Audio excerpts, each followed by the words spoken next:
Bonjour à tous. Aujourd'hui, je vais vous répondre à une question. Je vais vous présenter la thématique liée au fait de savoir, tiens, je viens de découvrir que je suis concernée par le haut potentiel ou par l'hypersensibilité, la multipotentialité. Faut-il le dire ou pas? À qui le dire? Comment et quand? Bonjour, très heureuse de vous retrouver. C'est une question qui est effectivement très très souvent posée. Vous êtes nombreux à découvrir votre singularité, à découvrir que vous avez des particularités, un mode de fonctionnement qui ne correspond peut-être pas au plus grand nombre. Vous faites cette découverte, pour beaucoup c'est un vrai feu d'artifice. Vous arrivez enfin à mettre le doigt et les mots sur ce qui vous préoccupe peut-être depuis des années, hein, sur votre sentiment de décalage, sur toute une série d'aspects de votre vie qui prennent enfin sens. Donc c'est vraiment la période de la révélation, comme j'ai l'habitude de la nommer. Et donc, je fais également référence à ma propre expérience, comme je peux faire référence à l'expérience de toute une série de personnes que j'ai accompagnées ou avec qui j'ai échangé à travers le congrès d'Ouance et d'autres initiatives. C'est absolument fabuleux parce que on se rend compte qu'enfin on comprend, c'est magique, et vous êtes nombreux dans le congrès à passer par là et dire mais si j'avais su plus tôt, je comprends. Il faut que je le dise à tout le monde, à ma sœur, à ma mère, à mon père, à mon frère, à mes enfants, à mon mari, à mon boss, à mes collègues, etc. Pourquoi? Parce que vous venez, vous êtes en train, vous n'avez pas tout à fait fini le processus, il faut un certain moment pour pouvoir passer ce processus, mais vous arrivez enfin à mettre des mots sur ce sentiment de décalage. C'est tout, c'est clair, enfin. Alors peut-être pas à 100%, mais ça donne tellement de sens. Et donc, c'est une vraie question. C'est une vraie question de savoir à qui je dis quoi et comment je le dis. Moi, ce que j'ai envie de vous répondre d'emblée, c'est que en fonction du moment où vous allez dire les choses, vous n'allez pas le dire de la même manière et à n'importe qui de la même façon. Je m'explique. Dans ce que je viens d'expliquer là maintenant, je vous montre une forme d'effervescence. Alors ça peut aussi être le contraire, hein. Quand on vient de découvrir, il y a des tas de personnes qui disent aussi, moi je ne veux surtout pas en parler. Parce que j'estime que ça va me porter préjudice, que ça va montrer des choses que je n'ai pas envie de montrer, ça peut effectivement faire fuir les autres, ou certaines personnes vont dire aussi on va me juger parce qu'avec une intelligence, puisqu'on peut encore rester très très branché sur le cliché, hein, tout le monde n'a pas la chance d'avoir le congrès d'Ouance juste au moment où on découvre son haut potentiel, sa multipotentialité ou son hypersensibilité. Et donc, pour beaucoup de personnes, ça peut être quelque chose qui reflète avec « je ne suis pas là où j'aurais dû être, je suis à côté de mon potentiel ». Et donc, ça me gêne, ça me rend même parfois honteux. Le sentiment de honte est un sentiment qui empêche d'exprimer les choses. On préfère garder pour soi parce qu'on ne se sent pas fier, hein, probablement parce qu'il y a une histoire de vie là derrière ça. Ce n'est pas forcément lié à notre au potentiel ou hypersensibilité, c'est lié avec notre histoire de vie et la façon dont nous avons été validés. Mais effectivement, on va potentiellement rester en retrait et ne pas oser dire. Ou au contraire, vouloir le raconter à tout le monde. Okay? C'est un petit peu...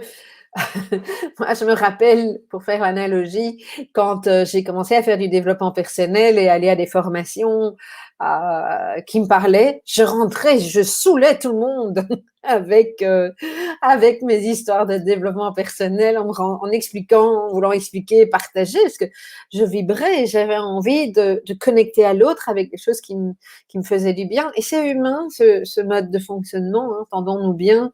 Alors, on a tellement envie d'être compris, de pouvoir partager, de donner du sens et que l'autre comprenne ce qui s'est passé pour nous. Et donc, quand on découvre cette grille de lecture ou ces grilles de lecture cumulées, qui donnent effectivement ce sens, on a l'impression que tout va se résoudre parce qu'on comprend. Alors, c'est pas tout à fait vrai à 100%, ça aide beaucoup, mais c'est pas ça qui fait partir tous les moments qui ont été douloureux dans la vie, malheureusement, euh, c'est pas ça qui va nécessairement rabobiner, enfin remettre en place des relations qui n'ont pas fonctionné. Mais ce que je remarque souvent aussi, c'est quand on n'a pas été reconnu dans sa différence et qu'on a pu effectivement être pointé dans sa différence, comme le classique, hein, tu es trop. Ah, mais toi et tes émotions, et puis tu changes tout le temps de métier, et puis tu ceci et tu cela. Je rigole parce que je me souviens de moi il y a 9 ans quand je suis passée par là. Moi, j'ai eu besoin de verbaliser. Okay, ça fait partie de mon mode de fonctionnement. En tout cas, ça faisait partie à ce moment-là de mon mode de fonctionnement. Hein, et donc, à toute une série de personnes avec qui je me sentais en confiance, ce que je faisais, c'est que, tu sais, je viens de découvrir, alors je ne mettais pas forcément le mot au potentiel ou je suis au potentiel, ou, et encore, je ne sais plus très bien, mais je le faisais avec des gens dont je m'attendais à ce que de l'autre côté, on m'entende, on comprenne pourquoi effectivement j'étais ce... Bon, quand vous me voyez parler, hein, bon, je suis un peu posée depuis quelques années, mais moi, ça a toujours été... c'est moi, ok.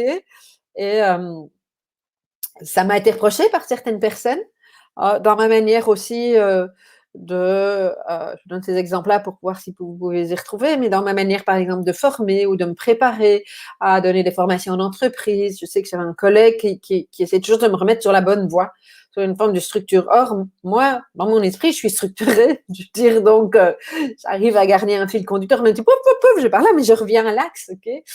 Et donc, j'avais besoin, et c'est souvent ce dont on a besoin, quand on a envie d'exprimer, on a envie d'exprimer, entre autres, pour que l'autre comprenne pourquoi on n'était pas dans une case. Et donc, c'est là où il y a potentiellement un danger, c'est d'exprimer des choses en attendant d'être reconnu de l'autre côté. Ouais, vraiment. En se disant, en attendant, et ça peut se passer. Hein, j'ai été très, très émue. Je ne sais plus où j'ai vu, parce que je vois beaucoup, beaucoup de commentaires qui passent pour l'instant pendant le congrès, mais où j'ai vu quelqu'un qui partageait que elle avait regardé une interview avec sa maman et que sa maman, en regardant l'interview, je pense sur la haute sensibilité, disait chaque fois: ah oui, mais ça c'est toi. Ah mais oui, mais ça c'est toi. Mon Dieu, que ça fait du bien de lire ça. Et quelque part, c'est tout ce qu'on recherche. Et je ne dis pas que ça ne va pas être possible. Moi, je prends l'exemple de ma tante, qui en l'occurrence est ma marraine, la sœur de papa. Ça a été fabuleux. Je me suis toujours très bien entendue avec ma marraine, qui est pas très loin des 80 ans, je pense, bientôt. Waouh. Donc, on revient il y a 10 ans en arrière, enfin 9 en arrière, et c'était vraiment génial parce qu'elle a été enseignante, parce que ça lui a permis de comprendre toute une série de choses. Elle a découvert le modèle, la grille de lecture en même temps que moi. On a pu échanger. Elle m'a même proposé de donner une conférence à un moment donné. Et c'était d'autres échanges que ce qu'on avait d'habitude, mais des échanges qui étaient excessivement riches et où je me suis sentie entendue et comprise. Et où elle me disait: ah, mais alors, c'est pour ça que c'était si compliqué avec la prof de maths. Les maths et moi, vous savez, hein, j'en parle de temps en temps. C'est une période douloureuse de ma vie d'adolescente. Mais alors, et c'est ça. Et elle faisait des liens avec moi. C'était très, très agréable et c'est tout ce qu'on aimerait entendre. Cela dit, la réalité, elle n'est pas toujours comme ça. Je suis désolée, hein, je mets un petit coup euh, je plombe un peu l'ambiance probablement en disant ça, mais je pense que c'est important d'être très conscient que tout le monde ne va pas avoir, et je n'ai pas eu, euh, une oreille attentive et une écoute et des liens qui vont être faits comme cette marraine dont je vous parle en question. Parce qu'en face de vous, l'autre, si vous venez avec ce côté au potentiel, soit, et on en a reparlé dans une intervention il n'y a pas longtemps, avec Fabrice Michaud, je ne sais plus. Mais voilà, parce que beaucoup d'intervenants, donc je ne sais plus toujours qui dit quoi. Mais on en a reparlé récemment, je sais, dans une des interviews dans les questions-réponses, c'est que l'autre en face de nous, soit il sait qu'il est concerné et il n'a pas du tout envie de parler de ça. Ça lui appartient, on ne sait pas pourquoi. hein, peut-être parce qu'il a l'impression qu'il n'a pas déployé son potentiel, que pour lui c'est plutôt un fardeau qu'un cadeau, c'est le genre de truc, c'est pas la peine de s'attarder sur ça, on va se prendre la grosse tête. Il peut y avoir plein de croyances alentour de ça, il peut y avoir de la douleur chez l'autre qui le sait ou qui le suppose et il n'a pas du tout envie d'être confronté de ça et donc il n'a pas du tout envie d'aborder ça. Et une façon, quand la personne en face de nous est sur la défensive, c'est de nous renvoyer le truc et parfois ça peut même être violent. J'ai entendu des gens qui me disaient, moi, on m'a dit, peu importe qui, mais pour qui tu te prends? Je l'entends régulièrement. Hein, ça va, gros coup, tu vas pas un peu dénouer? J'entends parfois des choses comme celle-là. Donc, cette vidéo, elle vise aussi à, je n'ai pas envie de dire vous mettre en garde un petit peu, mais c'est à mesurer les enjeux et à mesurer, à être conscient de ce que vous attendez de l'autre côté. Hein, parce qu'en fonction de la conscience que vous aurez dans ce que vous attendez, vous allez probablement être plus juste dans ce que vous allez amener. Donc, je disais de l'autre côté, vous pouvez avoir quelqu'un qui n'a pas envie d'entendre parce qu'il est concerné et surtout qui rejette ça. Vous pouvez avoir d'autres personnes qui ont, comme c'était mon cas, une idée erronée de ce que c'est que le haut potentiel et donc, quelque part, vous pouvez faire peur. Vous pouvez faire peur parce que même au sein d'une famille, bon, il ne manquerait plus que ça maintenant, être surdoué dans la famille. Et qu'est-ce que croit je pense en fait, moi, parce que mes parents avaient un restaurant, et on a eu comme ça un stagiaire, très touchant cette histoire, dont les parents sont fermiers, et ce gars, c'est une tête, vraiment. Ça ne veut pas dire que ses parents ne le sont pas, hein, que ses frères et sœurs ne le sont pas non plus, mais lui, on sentait vraiment qu'il n'était pas heureux à l'école. Et en fait, il est arrivé au restaurant chez mes parents comme apprenti. Ma mère, qui n'était pas du tout au fait du haut potentiel à l'époque, qui s'occupait des apprentis, voyait bien que c'était un bon élément, qui voyait plein de choses, que c'était un gars courageux. Et en fait, il disait tout le temps, moi, je vais arrêter l'école et venir travailler chez vous. Et maman a vraiment insisté, ça me touche de voir ça, elle a vraiment insisté, non, non, non, toi, t'es pas con, t'arrêtes pas l'école. Et elle a vraiment insisté, insisté, insisté. Et la belle histoire, alors dans toutes les difficultés, parce que c'était quelqu'un qui n'était pas du tout à accepter dans son côté intellectuel. Hein. Ses parents voulaient qu'il vienne travailler avec lui, qu'il reprenne la ferme. Et je comprends, beaucoup de parents peuvent être là-dedans. Ses parents étaient plutôt à pousser pour qu'il arrête l'école. Et en fait, il ne l'a pas fait. Je pense vraiment que maman a eu ce rôle dans sa vie. En fait, ce gars, il a fini par faire un doctorat et aujourd'hui, enfin, pas là maintenant parce qu'on ne peut plus voyager, mais il donne des conférences dans des tas de pays, quoi. Donc, voilà, parfois il y a des histoires de vie comme ça, mais donc, si je prends cette famille, ça n'était pas entendable dans sa famille que lui soit concerné par une forme d'intelligence. Voilà, hein, c'est juste pas ça. Donc, le point important ici, c'est d'être tout à fait au clair avec le fait qu'en face de vous, vous n'allez pas forcément avoir quelqu'un qui va être prêt à entendre ce que vous avez à dire, surtout si vous le dites, parce qu'il y a aussi la façon de dire « Ah, tu sais quoi, j'ai enfin compris, moi je suis au potentiel, j'ai lu plein de bouquins, je viens de suivre un congrès, j'ai enfin compris ce qui se passe. » De l'autre côté, vous arrivez avec tout votre enthousiasme, on ne sait pas exactement ce que c'est, ou alors parfois aussi, vous avez, attends, je vais t'expliquer.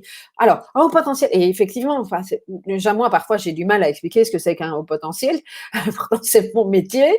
Alors, nous, quand on arrive, on va venir avec de l'émotionnel très, très souvent, qui n'est pas forcément recevable de l'autre côté. Et je dis pas forcément parce que ça peut être le cas, mais ça peut aussi ne pas être le cas. D'accord? Personnellement, je me suis prise pas mal de claques à ce moment-là. Des plus difficiles que d'autres. Alors, je m'en suis pas prise beaucoup parce qu'à un moment donné, j'ai fait attention à qui je le disais et comment je le disais. Mais c'est vrai qu'avec mon enthousiasme, je suis arrivée et que je n'ai pas toujours été reçue. D'accord? Donc, ça, je vous en ai parlé plutôt dans la sphère privée. Même chose au niveau professionnel.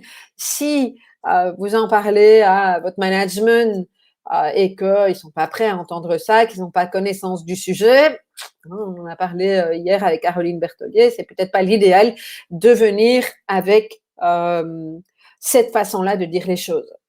Donc, moi, ce que je vous propose dans un premier temps, par rapport au côté expression, je dis bien, il y a deux moments. Il y a le moment de la découverte, et puis ensuite, il y a le moment, je vais revenir aux phases, la phase 2 de la découverte de l'artifice, et puis il y a le moment, la phase, on met plutôt le pied dans la phase 3, les pieds dans la phase 3, et on commence à être au clair avec cette grille de lecture, mais on se rend compte qu'il va y avoir des choses à exprimer sur la façon d'exprimer les choses par rapport à nos besoins, etc. On en a beaucoup parlé avec Caroline Berthollier hier, un peu également avec Fabrice Michaud et à travers différentes conférences également. Et donc, en phase 3, c'est plus un besoin de pouvoir rentrer en communication et en relation avec l'autre, de telle sorte à pouvoir se faire comprendre et pouvoir vivre facilement et fluidement au niveau professionnel, au niveau perso, etc. Okay, et donc, on ne va pas aborder les choses de la même manière, et puis il n'y a pas le même enjeu émotionnel. Dans la phase 2, il y a un enjeu émotionnel qui n'est pas forcément le même dans la phase 3, puisqu'il y a quand même une digestion qui, en principe, s'est faite entre la phase 2 et la phase 3. Donc, le propos ici, c'est de bien voir pourquoi, c'est-à-dire le sens que vous donnez au fait de pouvoir aller l'exprimer à l'autre. Est-ce que vous avez besoin d'être reconnu? Et c'est légitime, je ne remets pas ça en question, mais c'est important quand même de conscientiser ça. Est-ce que c'est un besoin de reconnaissance que vous avez au moment où vous allez en parler à la personne en face de vous, particulièrement en phase 2, ou est-ce que c'est un moyen pour pouvoir vivre de manière plus fluide avec l'autre, dans la relation avec l'autre? D'accord? Donc, si c'est effectivement pour pouvoir vous sentir validé, reconnu, vous savez qu'il y a un enjeu. Et donc, je vous propose vraiment d'y aller de manière très, très précautionneuse. En particulier dans le monde professionnel, parce qu'une fois que c'est dit, c'est compliqué de revenir en arrière.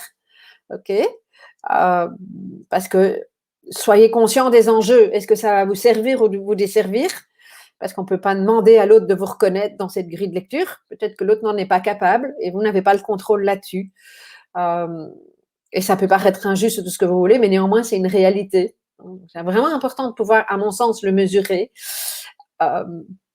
Et si c'est à titre privé, ben voilà, je vais dire, qu'est-ce que ça risque de créer comme tension supplémentaire ou au contraire? Une fois de plus, c'est à vous de voir. Moi, j'aime bien l'approche, pas que pour ça, mais ou l'approche un peu naïve. Il m'est très, très souvent, après m'être prise 2 ou 3 claques, il m'est très souvent arrivé de parler du sujet un peu comme de l'air de rien. Tu sais, une telle m'a parlé de son fils qui serait au potentiel. Tu as déjà entendu parler de ça, toi? Et vous allez voir, est-ce que la personne se braque tout de suite? Est-ce que c'est le moment, pas le moment? Est-ce que la personne est au fait de ce que c'est qu'une personne concernée par le haut potentiel ou l'hypersensibilité? En y allant petit à petit, vous allez sentir très probablement. Et je pense que c'est vraiment une étape super importante. Donc, voilà, ça c'est déjà un premier aspect sur est-ce qu'il faut le dire ou pas et à quel moment. Et une fois de plus, c'est à sentir. Et c'est pas parce que c'est pas juste aujourd'hui que ça ne le sera pas dans 2 semaines ou dans 6 mois. Peut-être qu'en commençant à aborder le sujet l'air de rien, moi j'aime bien utiliser effectivement cette manière de parler de quelqu'un qui est une amie, un ami, que la personne ne va pas forcément connaître, réel ou pas. Moi, j'ai plein d'exemples alentour de moi, donc c'est moins compliqué, mais de voir un petit peu comment l'autre va réagir, parce que ça veut dire qu'on ne se met pas dans le truc pour l'instant. On ne se met pas dans la position de la personne au potentiel. Et si vous voyez effectivement que la personne est réceptive, alors vous allez parfois être surpris. Moi, une de mes grandes amies, j'ai commencé de cette manière-là, même si elle, je sais qu'elle peut entendre plein de choses. Ah bah oui, mais moi, oui, on est tous concernés à la maison. Ah bah, tiens, c'est sympa, on n'aurait pas pu en parler avant. Et donc, voilà, on est parti tout de suite sur le sujet et c'était vraiment très, très chouette. Il y a d'autres personnes qui n'avaient pas du tout connaissance du sujet, ou en tout cas qui étaient encore dans les mythes, et donc avec qui j'ai pu échanger, etc. Je dis, tiens, as envie de lire un bouquin, et puis on a échangé après quand la personne a digéré. Hein. Et ce qui fait aussi, c'est que je me suis quand même assez souvent adressée à des personnes qui sont elles-mêmes concernées par le haut potentiel. On n'en a pas forcément toujours à l'entour de soi. Moi, j'ai cette chance d'en avoir beaucoup. Mais je pense que ça peut effectivement changer la donne. D'accord. Il y a des bouquins qui sont moins directs sur le haut potentiel que d'autres. Je pense aux livres de Béatrice Millettre qui sont pour moi des bonnes portes d'entrée sur le sujet sans qu'elles soient explicitement nommé le haut potentiel. Et puis, ce sont des petits livres qui se lisent assez facilement. Hein, trop intelligent. Ah non, attends, c'est quoi ça? C'est Jeanne Théophachin, trop intelligent pour être heureux. Petit guide pour les parents qui ont des enfants. Je sais plus. Moi, j'oublie toujours, je mélange toujours les noms avec ma dyslexie, mais déjà, elle en a deux. Elle en a un pour les adultes et elle en a un pour les enfants. Avec Petit guide, Béatrice Millettre, vous pouvez trouver si vous cherchez l'info, en fait. Donc,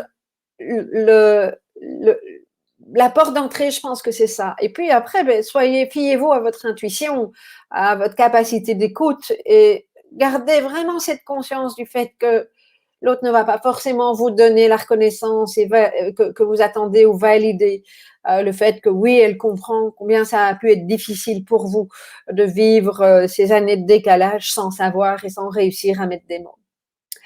Donc ça, c'est la partie reconnaissance, c'est la partie qui nous occupe souvent au début. Ensuite, il y a vraiment, et on peut aussi se poser la question par rapport à nos enfants vis-à-vis de leurs enseignants, comment faisons-nous pour pouvoir aborder le sujet en entreprise, dans un cercle dans lequel on fonctionne, avec des collègues, avec les enseignants de nos enfants, peut-être avec des personnes de notre famille, avec des amis ou que sais-je.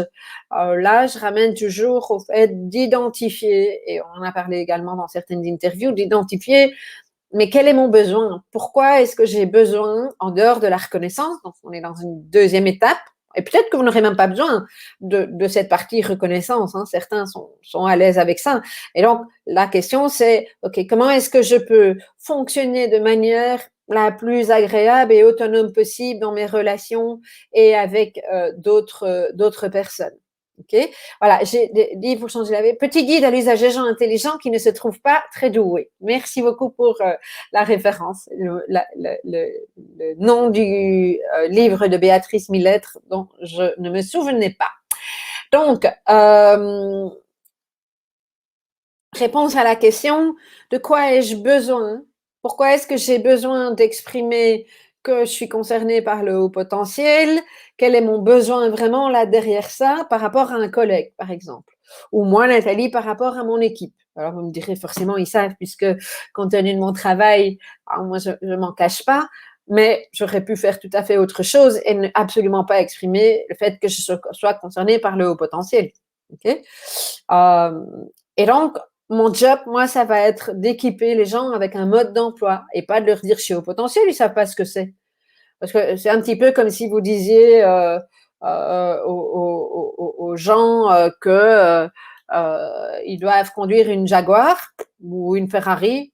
Ouais, je dis Jaguar, mais non, Ferrari, ça roule plus vite, je pense. Je suis pas très bagnole, moi, donc ok. Si vous dites à quelqu'un qui doit conduire une Ferrari, mais qu'il n'a jamais rentré dans une Ferrari et qu'il n'a pas idée de la façon dont on conduit une Ferrari par rapport à une 2 chevaux, hein, je reprends des métaphores qui ont été prises par les conférenciers, j'ai rien inventé, je rebondis dessus. Si je sais pas que une Ferrari a un mode de conduite différent, ça va pas me servir à grand chose de me demander quoi que ce soit par rapport à la conduite de la Ferrari. J'ai pas besoin d'expliquer ça. Par contre, j'ai besoin d'expliquer comment ça fonctionne, ce qu'il y a comme différence pour que la personne puisse éventuellement conduire une Ferrari si elle a besoin de conduire une Ferrari. Donc mon propos ici, ça va vraiment d'être d'équiper la personne avec ce fameux mode d'emploi dont plusieurs orateurs ont parlé. Mode d'emploi, c'est dire simplement comment vous fonctionnez. Quel est votre besoin? Je vous donne un exemple concret. Speedy Nathalie, on m'a souvent appelée comme ça, pas par hasard. Alors Speedy parce que moi, une fois que je suis sur un objectif, je vois que mon objectif et j'oublie le reste. Et une fois que je suis dans mon truc, je suis dans mon truc. Okay, et je peux même aller excessivement vite. Donc, au point d'en oublier le relationnel. Quand je suis, c'est amusant parce que Fabrice Michaud a très très vite repéré ça et un jour il y a quelqu'un qui lui a posé la question, il dit mais attends, tu la connais parce que elle me demande un truc, peu importe le contenu, et il a répondu ouais elle est dans son truc, t'inquiète, tu peux lui faire confiance, mais quand elle est née dans son congrès, elle l'a pas ailleurs. Et c'est vraiment ça, en fait. Alors, Fabrice, il l'a compris parce qu'il connaît mon mode de fonctionnement, il connaît le mode de fonctionnement des surdoués, alors qu'il arrive à mettre des mots là-dessus. Mais le commun du mortel, ou même d'autres surdoués, il ne sait pas ça, il ne comprend pas. Ça peut paraître excessivement bizarre parce qu'effectivement, quand je suis dans le congrès, je suis nulle part ailleurs. Je commence à m'améliorer un peu là-dessus parce que j'ai conscience aujourd'hui de ce mode de fonctionnement. Et donc, ce que je dis à mon équipe quand je suis focus sur un projet, pas que quand je le dis avant d'être focus sur mon projet, je leur explique, mais je n'explique pas que c'est en lien avec le haut potentiel ou quoi, c'est aussi ma personnalité. Je leur explique que ce qui est important, c'est si à un moment donné, ils voient que j'ai le nez dans quelque chose et qu'eux ont besoin d'une de mes réponses et qu'ils ne l'ont pas, ça, c'est leur responsabilité de revenir vers moi et d'insister.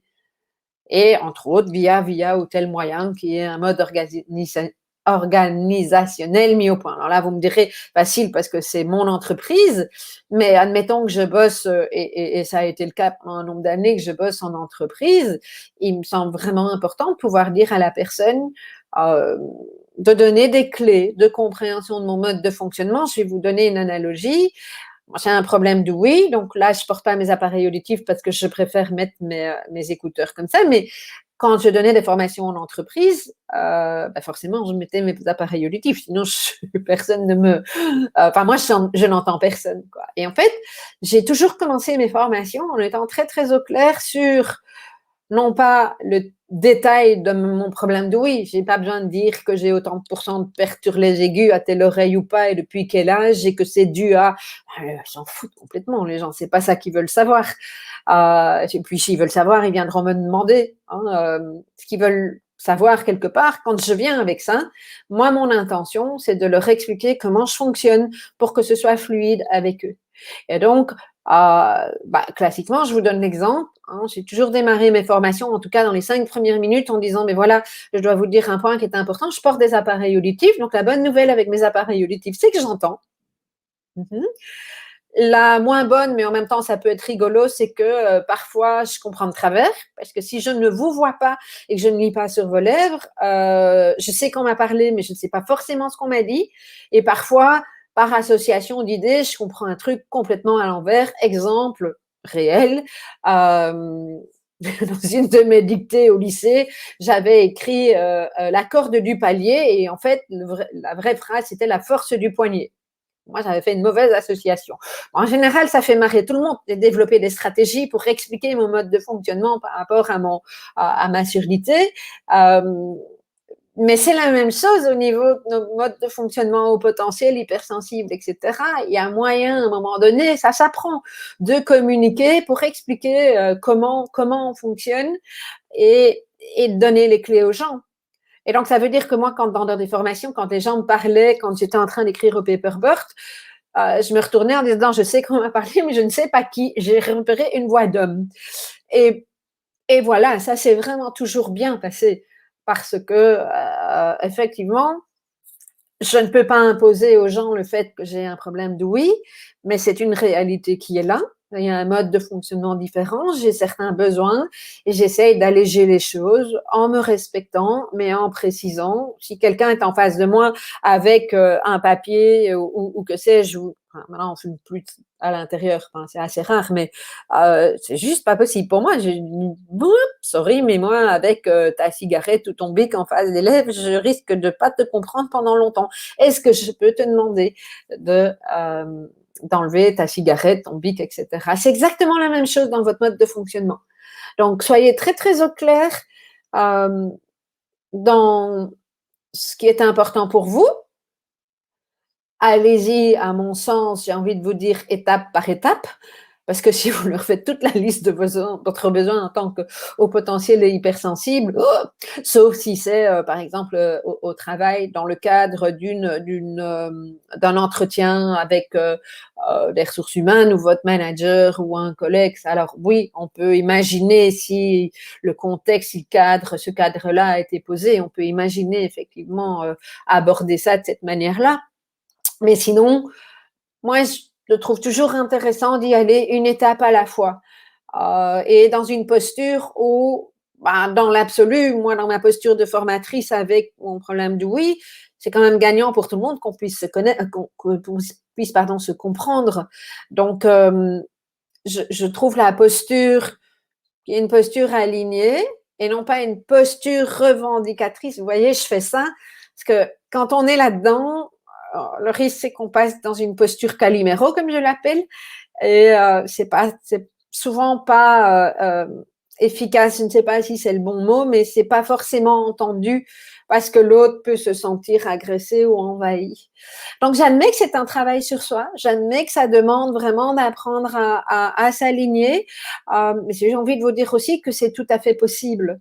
Ça me semble un point d'attention et d'être clair avec, comme je dis, non pas la revendication, mais une forme de bienveillance et dans le gagnant-gagnant, en vous disant aussi que peut-être que l'autre, il a des besoins spécifiques. Peut-être pas du tout liés à l'hypersensibilité et au potentiel, bien entendu, mais autre chose. Et que ça me semble assez évident que si nous voulons être entendus, ça peut être intéressant également d'entendre ce que l'autre a comme besoin et a à nous exprimer. Et fondamentalement, pour moi, on se met très très souvent en avant l'intelligence émotionnelle, l'intelligence du cœur, comme j'aime l'appeler, qui consiste vraiment à aller voir, ok, qu'est-ce qui est en train de se passer en moi? Et donc, en fait, en développant son intelligence émotionnelle, on répond partiellement à cette question de faut-il le dire, à qui le dire, quand le dire. C'est de dire, OK, je récapitule, hein, quel est l'enjeu là? Quelles sont mes attentes? Qu'est-ce qui se passe en moi? Pourquoi j'ai envie de le dire? OK, est-ce que je suis prête à prendre ce risque-là? Avec qui? Comment je vais y aller? En douceur, je préconise vraiment. Parce que le risque, c'est, ah, tu sais, pouf, j'y vais directement. Je me suis pris des bonnes portes. Hein. Donc voilà, vous vous en prendrez peut-être aussi. C'est pas très grave en soi. Moi, j'ai appris, mais bon, tant qu'à faire, l'enjeu me semble important ici. Et puis, d'apprendre à doser petit à petit avec votre entourage, les différentes personnes avec qui vous voulez échanger sur ce sujet, à qui vous avez besoin d'exprimer les besoins pour être dans une fluidité. Tout ça s'apprend. Alors oui, par essai-erreur, mais c'est OK. Soyez juste conscient que c'est pas du jour au lendemain qu'on y arrive nécessairement. Et c'est pas vrai que dans l'expression de ce dont on parle maintenant, c'est vrai dans tout type de communication, puisque parfois, en particulier par rapport à nos spécificités, la communication peut sembler quelque chose de compliqué. Euh, on n'apprend pas forcément à l'école quand on est enfant ou ado, on n'a pas des cours de communication interpersonnelle, c'est dommage.